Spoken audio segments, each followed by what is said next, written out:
What's good, YouTube? It's your boy Jay coming at y'all with this late night reaction, bruh. That's how we gonna turn up from now on, bro. There should be no excuses, bro. I don't care, bro. If I'm going to sleep at 12 o'clock midnight, already just laying down in bed, you feel me? I might as well just start at 10 o'clock, get these reactions up so y'all boys can watch it. You feel me? Cause I know y'all boys up anyways. So without further ado, let's react to Jimmy High Roller. The NBA players are completely unpredictable. Check it out. Last two NBA seasons, I have made a prediction on who I think will win the NBA title, and I use strictly numbers and potentially predictive metrics to narrow down my decisions. Overall, I think my predictions went all right. In 2022, I chose the Celtics to win it all, and they came within 2 games of doing just that. Yeah, but Last they didn't, season, buddy. I chose the Celtics again, and if it weren't for the Heat being the greatest 8 seed ever assembled, that might have panned out as well. So this season, I considered predicting the eventual NBA champs once again. By the way, I think it's going to be the Nuggets. But as fun as these experiments No, don't say the Nuggets. reality is, numbers will never get you all Don't say way the to Nuggets, bro, correct because I just conclusion, bet. I made no a matter bet how that many Nuggets metrics you gonna factor in. lose The game is when they just play the too Mavs. unpredictable. And just a week into the NBA playoffs, we all got a jarring reminder of just how unpredictable it can be. But Game 2 of the Lakers-Nuggets series in particular really crushed my hopes of ever being able to pin down any sort of coherent prediction. After being down 20 points in the third quarter, the Nuggets crawled back and completed one of the largest comebacks in playoff history. that was crazy, bro. Jokic Michael is Porter nearly Jr. took perfect off as that usual game, to dog. close out the game. Jamal Murray summoned his inner prime Michael Jordan for the millionth time to put a dagger in the hearts of Lakers fans. In the and heart we were all of this stunned. dude. Look at him falling But into the chair. why did this comeback feel inevitable?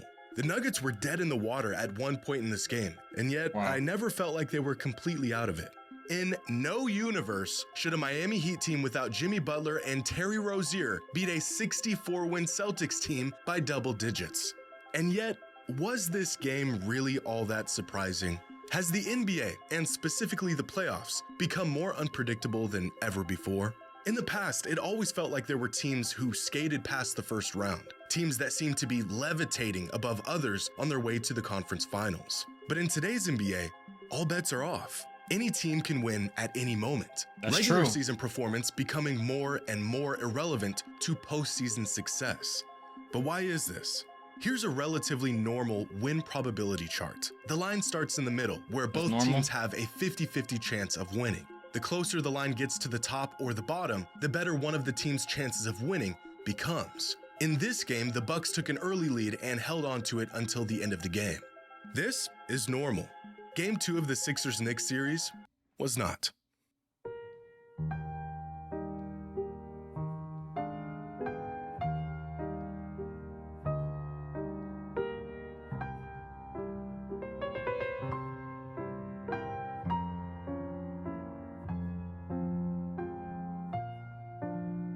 Bro, what is going on? Damn.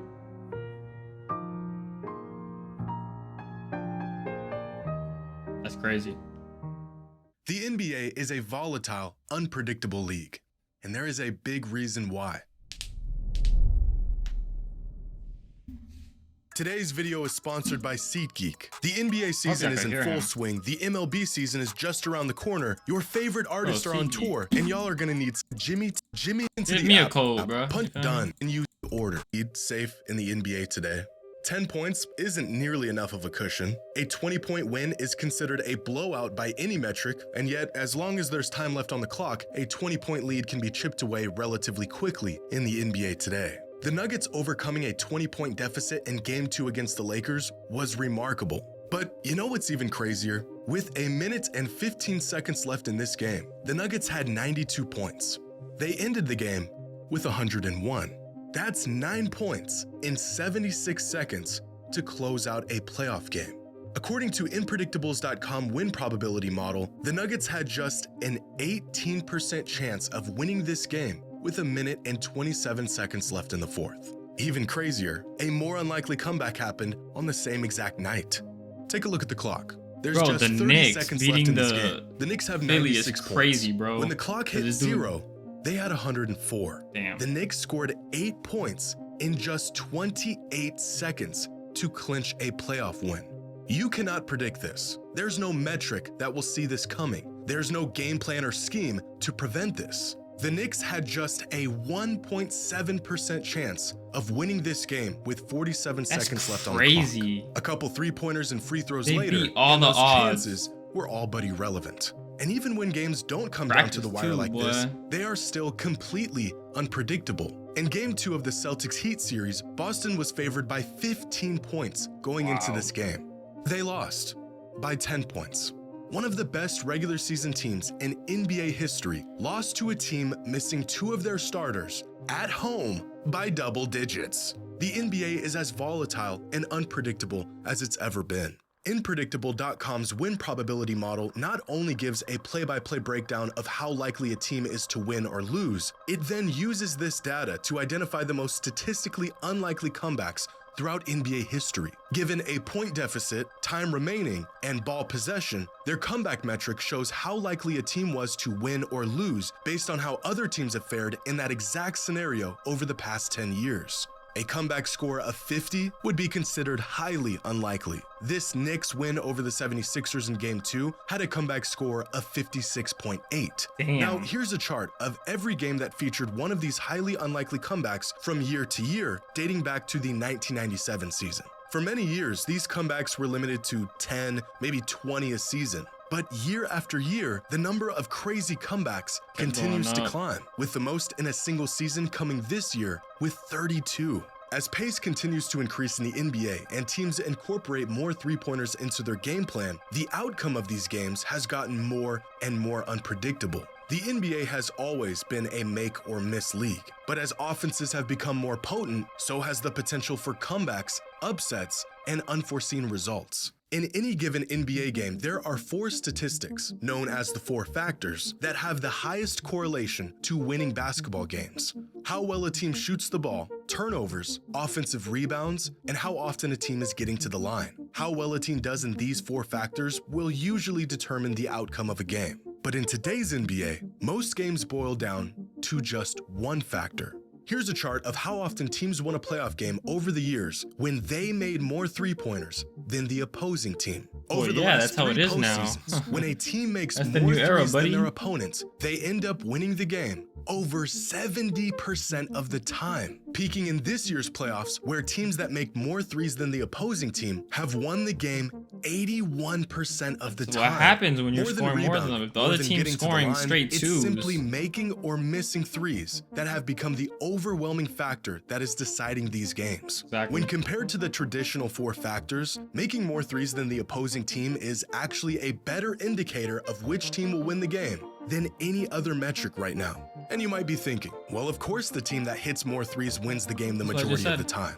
But this wasn't always the case. In fact, in the past, hitting more threes had almost no correlation to whether a team was going to win or not.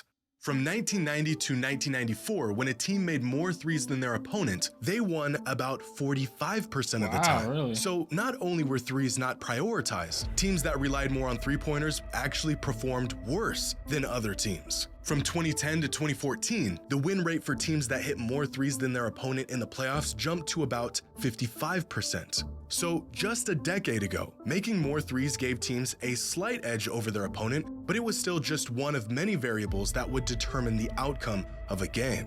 In the past, three-pointers were viewed as almost a home run, a game breaker, even if the shot was a good open look. Teams didn't take a lot, and they didn't make a lot. But over the last decade, the shot has not only become the focal point for many offenses, it has become the deciding factor in the majority of these playoff games. How many games have you watched where your team gets out to a 10, 15, even 20-point lead, and despite a massive cushion, they still can't relax, knowing that all it would take is a few long bombs to shift the momentum and turn the game around? Like Kyrie These shooting long them damn bombs threes. used to be improbable. Get yourself a double-digit lead and holding on to it late in a game was relatively manageable. But now, a 15-point lead in the NBA is nothing. Teams can close that gap in the blink of an eye. In 2012, just over a decade ago, the Miami Heat won a playoff game without making a single three-pointer. In those same playoffs, the Grizzlies had a game where they didn't make a single three and beat the Lob City Clippers by double digits. Here's a series in 2012 where the Jazz hit 9 threes throughout the entire series. Go back even further, and you'll see shooting volatility and the reliance on three-pointers dip even further. In 1994, the Celtics and Hornets combined for 13 made three-pointers throughout an entire playoff series. The Miami Heat just hit 13 threes in one half of a single game. Three-pointers are a high-variance shot inherently. High risk, high reward. When a team is only shooting 10 of them a game, this variance plays a marginal role on the outcome. The result of the game is a bit more expected. But when teams are shooting 35, 40 threes a game and hitting half of them, the game isn't just affected by these shots, the entire game hinges on the outcome of these shots. A team can miss a handful of shots and find themselves on the bad end of a 15-point run, and then flip the script, hit a handful of threes themselves, and seemingly out of nowhere, they have the lead.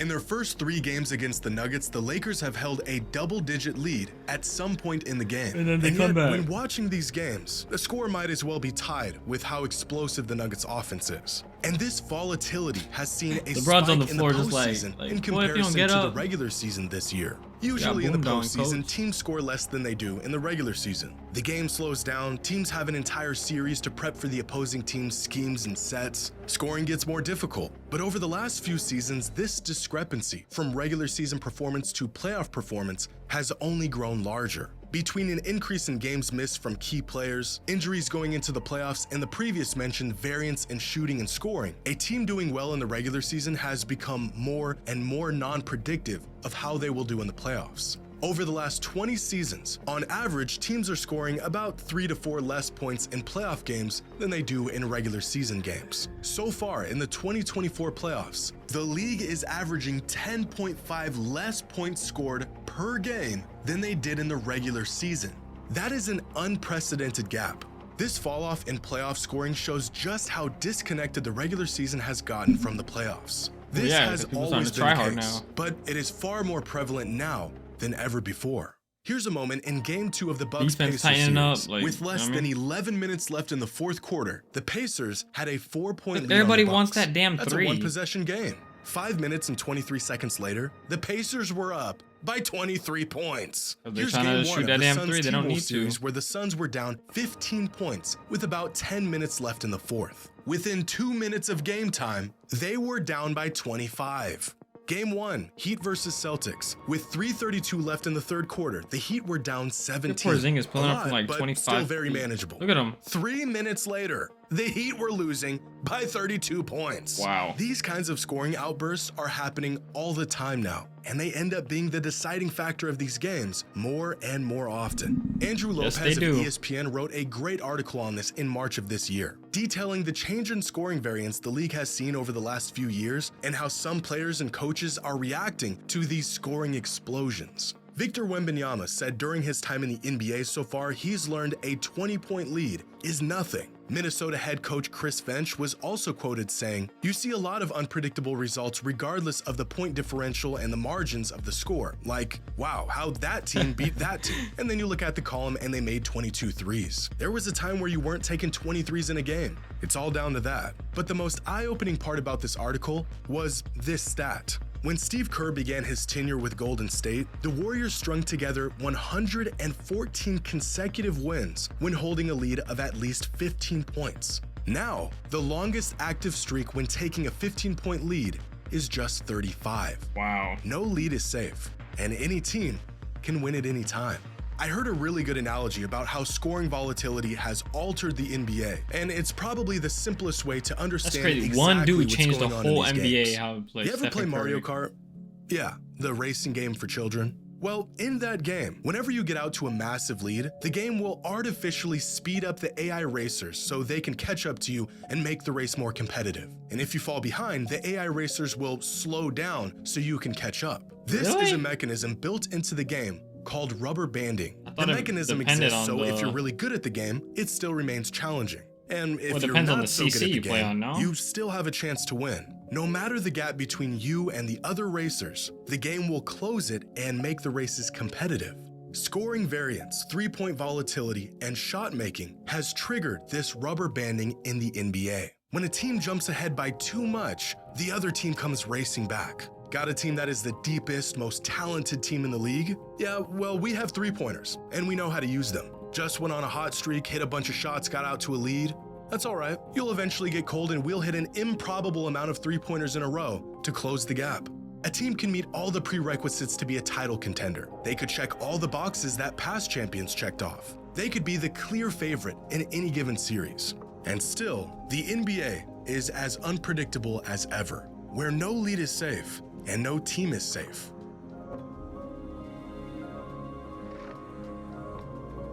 Wow.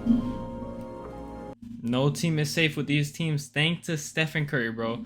Ever since Steph Curry came into the league, that man changed the whole... Like, look at this dude Wembanyama, bro. Look at where he's pulling up from. Like, that is outrageous. Then Luka's crying over here. Anyways, y'all, like, comment, subscribe, and let me know what you guys think down below. Peace.